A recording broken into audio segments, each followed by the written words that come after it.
എല്ലാവർക്കും നമസ്കാരം. 2015 ഡിസംബർ 4-ാം തീയതിയാണ് ഉപ്പുമുളകിൻ്റെ ഷൂട്ടിംഗ് ആരംഭിക്കുന്നത്. ഇപ്പോൾ 8 വർഷമായി. ഉപ്പുമുളകും സീരിയലിലെ പീഡന പരാതിയുമായുള്ള വാർത്തകളാണ് ഈ നിമിഷം സോഷ്യൽ മീഡിയയിൽ ചർച്ചയായി മാറിക്കൊണ്ടിരിക്കുന്നത്. എല്ലാവർക്കും അറിയേണ്ടത് ഒന്നു മാത്രം: പരാതി നൽകിയ ആ നടി ആരായിരിക്കും? ഉപ്പുമുളകും ഓരോ നിമിഷവും നിർത്തിവെക്കുമ്പോൾ ഏറെ പരാതികളാണ് ആരാധകരുടെ ഭാഗത്തു നിന്ന് വന്നുകൊണ്ടിരുന്നത്. അതുകൊണ്ട് തന്നെ ഉപ്പുമുളകിന്റെ 3-ാം എപ്പിസോഡും വളരെ വിജയകരമായി തന്നെയാണ് മുന്നോട്ട് പോയിക്കൊണ്ടിരുന്നതും. ഉപ്പുമുളകിന്റെ ഷൂട്ടിനിടയിൽ ലൈംഗിക ആക്രമണം നടത്തിയെന്ന നടിയുടെ പരാതിക്കെതിരെ ഉപ്പുമുളകിലെ 2 പേരെ പോലീസ് അറസ്റ്റ് ചെയ്തിരിക്കുന്നു.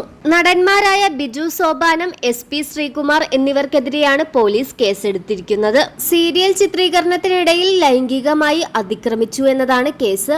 ഈ നടന്മാരിൽ ഒരാളാണ് ലൈംഗിക അതിക്രമണം നടത്തിയത് എന്നാണ് പരാതി. ഇവരിൽ ഒരാളാണ് ലൈംഗിക അതിക്രമണം നടത്തിയത് എന്നും മറ്റൊരാൾ ഭീഷണിപ്പെടുത്തി എന്നതുമാണ് പരാതി.